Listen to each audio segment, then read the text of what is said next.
Hello and welcome. I'm Sameer Arshad Khatlani. As the US Israel war on Iran intensifies, what is expected to be a short, high impact campaign is increasingly turning into something else, a prolonged strategic contest. Despite sustained airstrikes targeting military infrastructure, senior commanders, and nuclear linked facilities, Iran hasn't collapsed. Instead, it's responding in ways that reflect decades of preparation. In this episode, we examine a critical question. How is Iran managing to withstand and respond to overwhelming military pressure?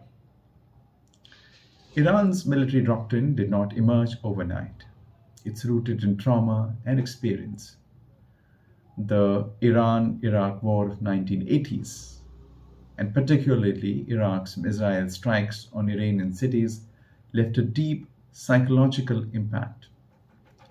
For Tehran, this was not just a war, it was a vulnerability exposed. Then came the 1991 Gulf War and the 2003 US invasion of Iraq. These conflicts demonstrated something undeniable. The United States could dismantle conventional armies with speed and precision. These events pushed Iran toward a different path, one centered on asymmetric warfare. Instead of matching the US or Israel tank for tank or jet for jet, Iran focused on how to deter, disrupt, and outlast. Today, that strategy is clearly visible in the ongoing conflict. Iran is not relying on conventional battlefield dominance. Instead, it's deploying ballistic and cruise missiles, long range drones, naval swarm tactics in the Persian Gulf, and a network of regional allies. This approach is often described as anti-access or access denial. The goal is simple: make it too costly and too risky for superior forces to operate freely. And of today, we're seeing this play out in real time. Repeated missile and drone strikes targeting US bases and Israeli linked assets.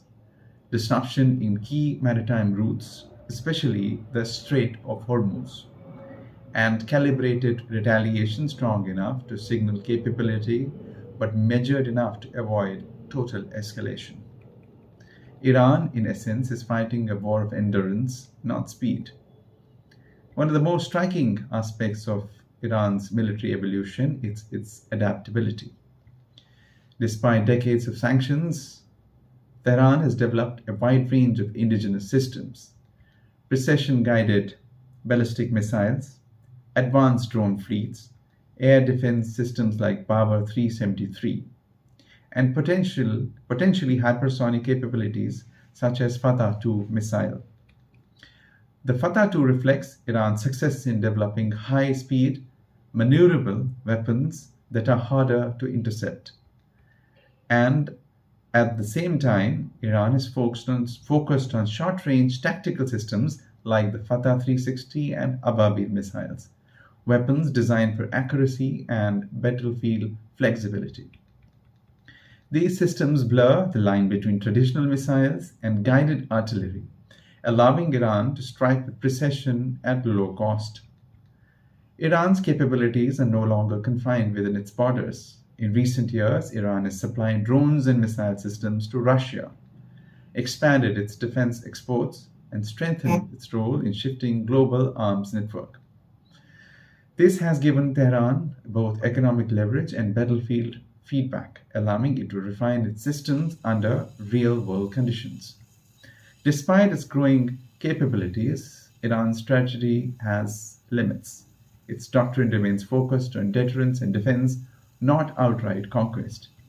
Even its ideology, often seen as central, plays a more complex role. Iran's military thinking is largely pragmatic, shaped by necessity rather than purely religious doctrine. However, one area of deep concern remains nuclear escalation.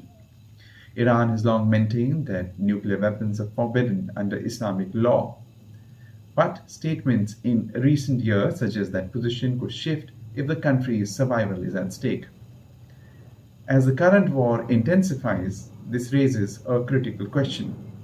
Where is the red line? And more importantly, one often overlooked factor behind Iran's military resilience is its education system. Despite sanctions and isolation, Iran has invested heavily in STEM education, producing large number of engineers, scientists, and technical specialists. Universities like Sharif University of Technology and Tehran University have become hubs of innovation, particularly in fields like aerospace, material sciences, and electronics. Cut off from Western supply chains, Iran has had little choice but to reverse engineer, adapt, and indigenize technology. This constraint has paradoxically fostered a culture of self-reliance. The result is visible in Iran's military capabilities today, from drone design and missile guidance systems to air defense networks. Many of these systems are not cutting edge in conventional sense, but they are cost effective, scalable, and produced locally, making them difficult to neutralize through sanctions alone. In this sense, Iran's education system is not just a social movement, it's a strategic asset, directly linked to its ability to sustain a long-term technological and military challenge. Iran's ability to endure this conflict is not accidental. It is the product of decades of adaptation shaped by war, sanctions, and isolation, but also investment in human capital and technology self-sufficiency. This is what makes the current war so complex. Iran is not trying to win quickly, it's trying to stay in the fight, absorb pressure, and steadily impose costs militarily, economically, and psychologically. For the United States and Israel, the challenge is no longer just about military superiority. It's about confronting a system that blends asymmetric warfare, indigenous technology, and strategic patience. And that raises a question. Can overwhelming power defeat a strategy built on endurance? If you found this analysis useful, do share, like, and subscribe to my channel. For more in-depth long-form analysis, you can follow my work. If you have thoughts or feedback, feel free to reach out. The conversation continues beyond this video. Thank you.